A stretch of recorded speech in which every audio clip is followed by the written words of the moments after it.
Assalamualaikum students. Today our topic is activities in data processing. It is our second lecture. Activities in data processing. There are three activities that are in data processing. First one is data capturing, second one is data manipulation, and third one is managing output result.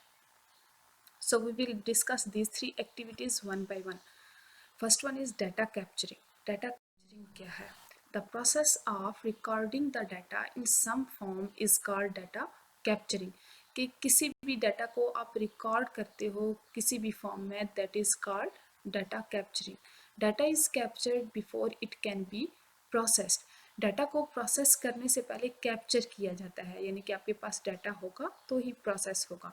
Data में be recorded on source documents. Data source documents पे भी record हो सकता है. Source document mean कि already आपके पास कोई document है, उसमें से आपने कुछ डाटा लिया है तो आप उसमें से डाटा को रिकॉर्ड कर सकते हो. Data can also be given directly to the computer through input devices. और आप इनपुट डिवाइसेस के थ्रू भी आप डाटा कंप्यूटर को दे सकते हो. फॉर एग्जांपल आपने कुछ टाइप करना है तो कीबोर्ड एक इनपुट डिवाइस है, कीबोर्ड के थ्रू आप डाटा इंटर कर सकते हो, या किसी भी input device secondary storage devices आप यूज़ करके तो आप डाटा इंटर कर सकते हो. Next one is data manipulation. The process of applying different operations on data is called data manipulation. हमने लास्ट लेक्चर में भी किया था डाटा मैनिपुलेशन. तो डिफरेंट ऑपरेशन अगर आप डाटा पे परफॉर्म करते हो, that is called data manipulation. The following operations can be performed on data. जो ऑपरेशंस आप डाटा पे परफॉर्म कर सकते हो वो गिवन है. First one is classifying. A process of organizing data into classes और group data is called classifying. वो प्रोसेस जिसमें डाटा को क्लासेस और ग्रुप में ऑर्गेनाइज किया जाता है, तरतीब दिया जाता है, उसे क्लासीफाइंग कहते हैं.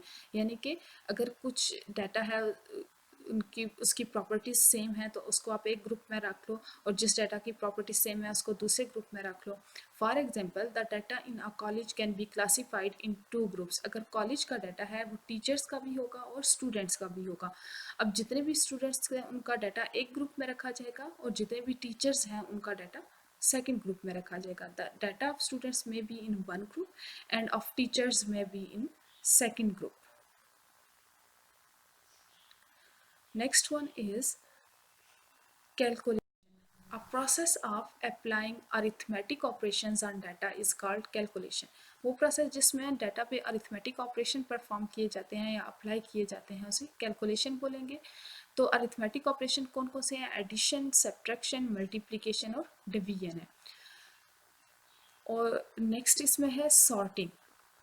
सॉर्टिंग के थ्रू भी आप डाटा को मैनिपुलेट कर सकते हो, यानी कि आप अरेंज करते हो डाटा को. The process of arranging data in a logical sequence is called sorting.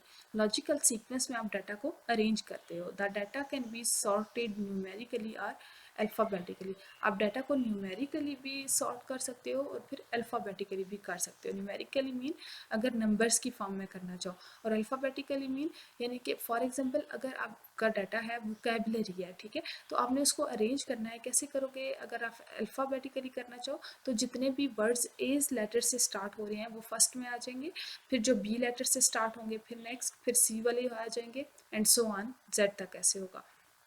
और डाटा को आप असेंडिंग और डिसेंडिंग ऑर्डर में भी अरेंज कर सकते हो. Next one is summarising.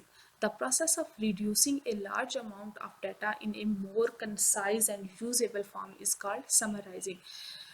Data को अगर लार्ज अमाउंट में डाटा है आप उसका साइज कम कर सकते हो, उसमें जो मीनिंगफुल है, जो यूजेबल है, आप उसको जस्ट उसको रखो, और जो अननेसेसरी डाटा है उसको आप डिलीट कर दो. उसका साइज इससे कम हो जाएगा और यूजेबल फॉर्म में आपका डाटा आ जाएगा. For example people deposit money in bank daily. अब बैंक्स में लोग जो है हर रोज़ मनी डिपॉजिट करने आते हैं. The data bank can be summarising to show the total money deposited in a particular month instead of showing all deposits. अब bank का जो डाटा है वो अब हर रोज़ का उनका डाटा अलग होगा कि हर रोज़ कितने लोगों ने डिपॉजिट करवाई मनी, और कितनी डिपॉजिट करवाई, ये अलग डाटा होगा। लेकिन पूरे मंथ का वो फिर डाटा बहुत लॉन्ग हो जाएगा। पूरे मंथ का वो जस्ट इतना बताएंगे कि कितनी मनी डिपॉजिट की गई एक मंथ में। वो अलग अलग अगर बताएंगे कि इस दिन में इतनी मनी डिपॉजिट हुई, इसमें इतनी, तो वो ज़्यादा बन जाएगा। तो उन्होंने डाटा को समराइज़ कर लिया, टोटल डाटा उन्होंने एंड मंथ में, मंथ के एंड पे उन्होंने टोटल जो है मनी डिपॉजिट हुई थी वो बता दी, हर दिन की अलग अलग नहीं बताई। इस तरह से टाइम भी कम वेस्ट होगा और स्टोरेज भी कम वेस्ट होगी। Next one is managing output result. अब जब डाटा को कैप्चर कर लेते हो, उसके बाद मैनिपुलेट कर लेते हो, तो फिर आउटपुट रिजल्ट आपने मैनेज कैसे करना है, ये एक्टिविटी होगी डाटा प्रोसेसिंग में। Last one, the following activities can be performed on data after the data has been captured and manipulated. जब डाटा कैप्चर और मैनिपुलेट हो जाए तो ये एक्टिविटीज़ आप परफॉर्म कर सकते हो। कौन कौन सी आप परफॉर्म कर सकते हो? First one is storage. The process of retaining data for future use is called data storage. Data storage mean आप डाटा को स्टोर करते हो। किस लिए स्टोर आप करते हो डाटा को? अगर आपने कोई डाटा फ्यूचर में यूज़ करना है तो आप डाटा को सेव कर लेते हो, स्टोर कर लेते हो। Different storage medium are used to store the data such as hard disk and tabs etc. Different storage medium use होते हैं डाटा को स्टोर करने के लिए। जैसे हार्ड डिस्क पर डाटा स्टोर होता है, टैब्स में होता है, और भी डिफरेंट मीडियम है जैसे यूएसबी मेमोरी कार्ड आप यूज़ कर सकते हो डाटा को स्टोर करने के लिए। Next one is retrieval. The process of accessing और fetching the stored data is called data retrieval. अब कहीं पे भी आपका डाटा स्टोर है तो उस डाटा को आप वहाँ से आप ओपन करते हो, that is called data retrieval. यानी कि आप डाटा को एक्सेस कर रहे हो या फेच कर रहे हो जहाँ पे वो स्टोर है वहाँ से। The data can be retrieved as and when required. आपको जब भी डाटा की ज़रूरत होगी तो आप डाटा को रिट्रीव कर सकते हो, यानी कि आप उसको ओपन कर सकते हो। The retrieve data can be displayed in different form such as reports, graphs and charts etcetera. तो जो डाटा आप स्टोर हुआ होता है उसको आप रिट्रीव कर सकते हो, रिपोर्ट्स की फॉर्म में भी उसको ला सकते हो, ग्राफ्स की फॉर्म में या चार्ट्स की फॉर्म में। Next one is communication. The process of transferring data from one location to another is called data communication. वो प्रोसेस जिसमें डाटा एक जगह से दूसरी जगह आप भेजते हो, ट्रांसफ़र करते हो, दैट इज़ कॉल्ड कम्युनिकेशन।